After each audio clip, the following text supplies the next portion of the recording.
Here's a hot take. There's no such thing as seasonality in Gainesville, Florida. When people say it's slow right now, here's what I actually hear. Football season is over and I don't really understand how this market works. So today I want to break down Gainesville's seasonality, some advice that I was given that completely changed the way that I operate, how our properties are performing, and then bust a few myths I keep hearing about the Gainesville short-term rental market. Let's start with seasonality. I would argue that Gainesville either has many seasons or isn't seasonal at all. Yes, football season is the most obvious one, but when football ends, demand doesn't just disappear. You still have major Division I sports, basketball, baseball, gymnastics, men's and women, including, by the way, the NCAA men's basketball national champions. On top of that, you have graduations, academic events, reoccurring university activity. You have healthcare-related demand like residency programs for doctors in July.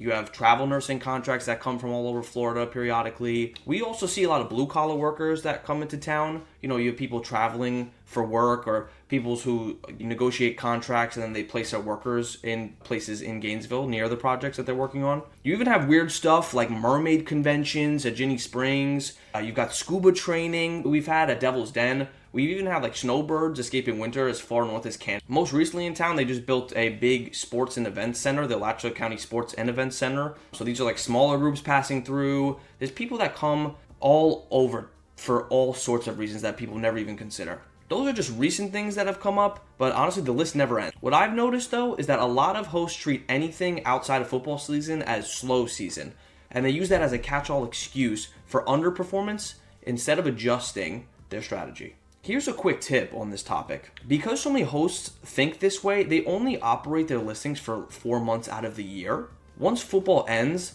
their listing goes dark. So for the hosts who stay active, it actually becomes easier for y'all to perform, not harder. Now, the second thing I want to talk about is some advice I was given early on that really stuck with me. When I first started managing larger properties, 3 bedrooms and up, I had the privilege to meet with a seasoned short-term rental operator here in town.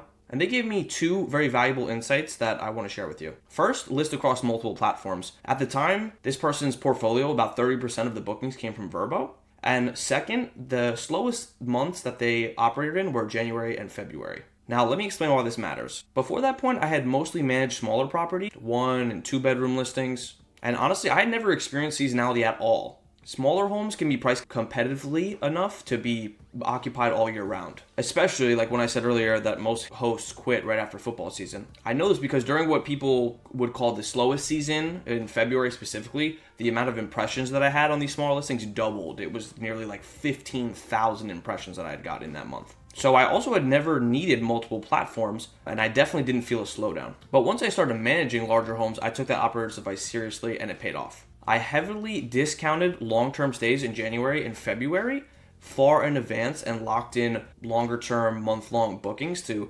capture all of that slow season for these larger homes. And also for these larger homes, by listing on other platforms like Verbo, I was able to fill in demand gaps that weren't completely filled by the longer-term bookings during this time. So here's the reality. For listings under 3 bedrooms, assuming you have a well-operated Airbnb with good design, proper amenities, the basic things, solid photos, that's another important one, you can usually price competitively enough to stay occupied all year round. Larger homes do take more work, but they can still perform year round, especially if they're closer to UF. Now, before I show you January and February performance, let's bust a few myths I keep hearing. Myth number 1, it's only worth short-term renting during football season. This is generally wrong. The short version is this. If you believe that, you probably don't know how to operate a short-term rental here in Gainesville outside of the most obvious, highest demand days where mistakes are easily masked. And here's the ironic part. Even the hosts who only open their calendars for game days often underprice their properties dramatically. They make maybe $200 more than their average nightly rate, and they usually think that they've won,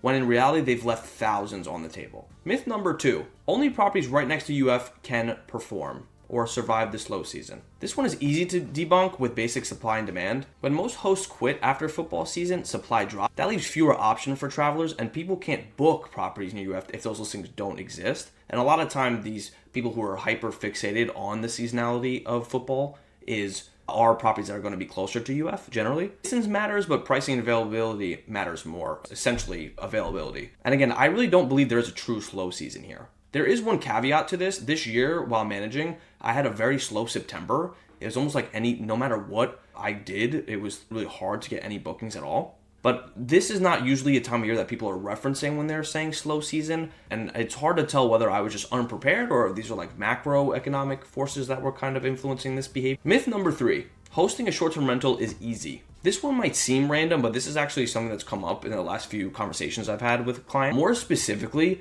they're clients that are new investors that they purchased the home with the intention of short-term renting, and they're trying to take advantage of the short-term rental tax loophole. Now, I'm not a tax professional. I don't even 100% understand really how the tax benefits work on that. I just very loosely understand that you can depreciate the asset and offset the income that you spent or something like that. But the important caveat is that you have to be the one managing it. So I've had multiple people now who have approached me with this sort of background. And I'll say for one, the first one bit off a little more than he could chew. Bought a very nice house. Obviously had a premium, was already furnished, did really well. Kind of was misleading and misled me into doing some work for him for free, and then essentially tried to go off on his own and manage the property.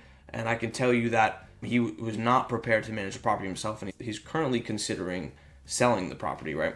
So as a warning, right, specifically for investors with this in mind, I wouldn't lean on this tax or this depreciation, right, as a save all or end all be all, right? It's not super easy to manage properties here, right? And there's a very harsh learning curve that you're going to still have mortgage payments every month while you're kind of learning this. So I'd be more than happy to be used as a resource for you, just to get a little more information about the market and get more realistic ideas of numbers before you purchase a property. Or the case that you have purchased a property, I'd be more than happy to help you out and be honest and upfront about, what this property can do and how it'll actually perform and what that actually looks like.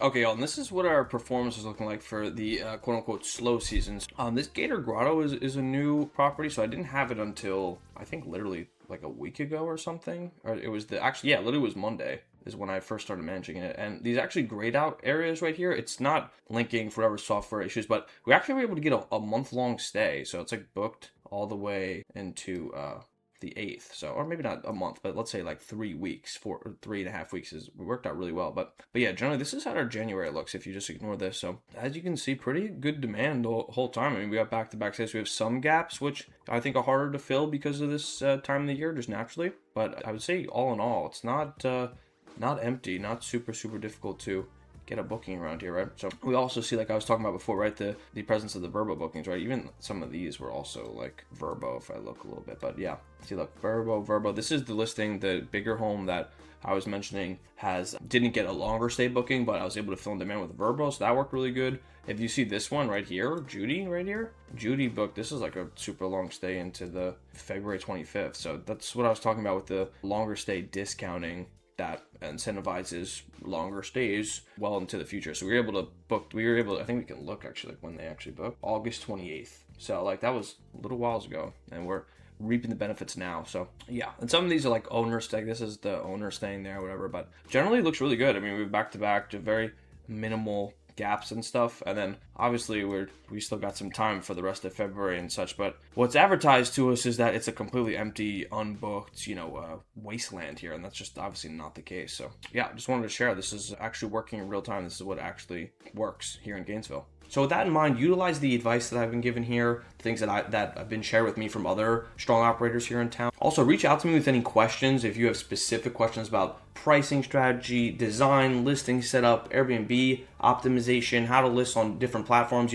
get you up to speed with what it actually takes just generally to have a good Airbnb anywhere in the world, but more specifically what it would actually take to have a high performing or a listing that performs better than the average here in Gainesville. Just let me know. Reach out to me. I'd be more than happy to be a resource for you, even if you don't decide to have me manage your property. But I will say, through managing these properties the last 3-4 years, I have a lot of experience. My portfolio does very well. It looks healthy. We're insulated from the slow season or when demand kind of fluctuates. I have real market knowledge, real experience with this sort of thing, and I'd be more than happy to help you out. So yeah, that's all for now. I hope some of these insights were helpful. I'd be more than happy to answer any specific questions that you have. And yeah, I hope that your slow season isn't slow, and maybe you have a new mindset, new perception, and that you continue to crush it for the rest of the year. See you.